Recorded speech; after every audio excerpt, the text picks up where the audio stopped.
आज की अगर हम यथा स्थिति देखें तो सरकार के 80% जो योजनाएं हैं उसको मूर्त रूप देने में संविदा कर्मी अपना योगदान देते हैं, लेकिन अक्सर ये देखा गया है कि उनकी जो तनख्वाहें हैं या सुविधाएं हैं उनको रुला रुला के दी जाती है।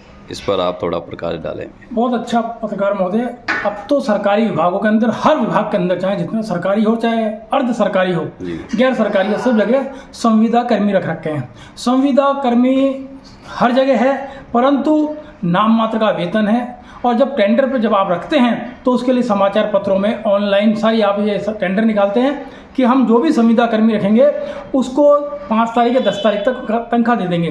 परंतु दुर्भाग्य की बात है, ठेकेदार इतना उनका शोषण करता है कि जो तनख्वाह उनको हर महीने की 5 तारीख को, जैसे महीना पूरा हुआ 5 तारीख तक मिल जानी चाहिए, 2-2, 3-3 महीने तक तनख्वाह नहीं देता। साथ ही जब ठेकेदार से बात की जाती है तो बोलो ऑफिस वाले नहीं देते, हम क्या करें। अब ऐसा न जाने इनमें क्या गठजोड़ है, या तो ठेकेदार उनकी सेटिंग है या दे नहीं पाता उनको कमीशन ऑफिस वालों को, इसलिए वो बिल पास नहीं करते, या ठेकेदार इनको देना नहीं चाहता।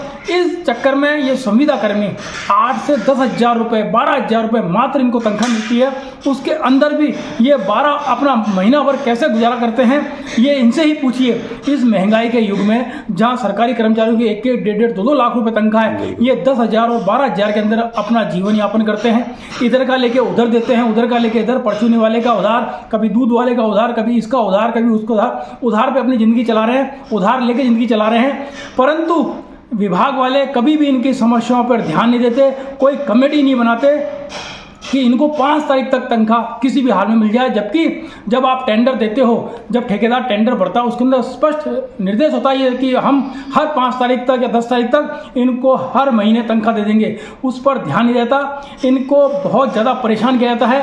नाम मात्र की तनख्वाह दिया जाता है और काम भी पूरा लिया जाता है, उसके बाद भी इनको वेतन समय पर नहीं मिलता। तो मैं आदरणीय मुख्यमंत्री जी से और अजमेर जिलाधीश से और संभागीय आयुक्त महोदय से निवेदन करूंगा कि जितने भी अजमेर के अंदर सरकारी विभाग हैं उनमें जहाँ जहाँ पर भी संविदा कर्मी लगे हुए हैं उनको 5 से 10 तारीख के बीच में प्रति माह वेतन मिल जाए। और सबसे बुरा हाल तो जवाहरलाल नेहरू चिकित्सालय का है, जहाँ सैकड़ों की संख्या के अंदर संविदा कर्मी लगे हुए हैं। यहाँ संभाग का सबसे बड़ा चिकित्सालय है, परंतु इनसे आप कभी जाके देखो, इनकी पीड़ा सुनिए।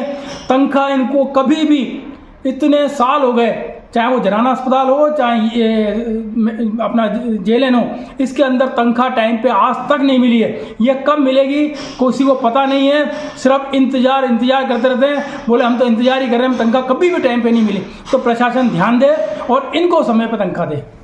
सरकार और आम आदमी के अधिकतर जो काम हैं वो संविदा कर्मी ही पूरे करते हैं, लेकिन जैसा कि आप बता रहे हैं कि इनको तनख्वाहें और ये, तो जो नियमावली बनी हुई है या सरकार इनका जो संरक्षण करती है, तो क्या इसमें तालमेल की कमी है या ठेकेदार की मिलीभगत इसमें क्या है? देखो, सरकार तो टेंडर निकाल लेती है जी। फिर जो जैसे जेएलएन अस्पताल है, वो सुप्रिटेंडेंट की ड्यूटी बनती है, प्रिंसिपल की ड्यूटी बनती है, इनको बैठा करके बात करें कि भाई आप लोगों को तनख्वाह मिल रही है नहीं मिल रही। वो अपना दर्द किसको सुनाएंगे? सरकार तक, मुख्यमंत्री तक उनकी अप्रोच नहीं है, वो तो अधीक्षक को बोल सकते हैं या अपने ऑफिस वालों को बोल सकते हैं। अब ऑफिस वालों में और ठेकेदार में इतनी गजब की सेटिंग होती है कि जब तक ठेकेदार कुछ देगा नहीं तब तक बिल पास नहीं होगा।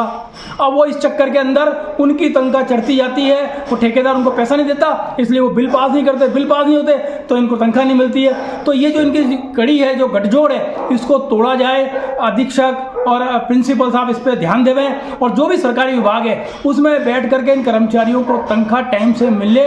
उसके लिए जो अधीक्षक है या जो मैन पावर है, सबसे बड़े अधिकारी हैं, वो बैठ के इनसे बात करें कि आप लोगों की तनख्वाह नहीं मिली तो क्या कारण है, उस कारण की जांच करनी चाहिए।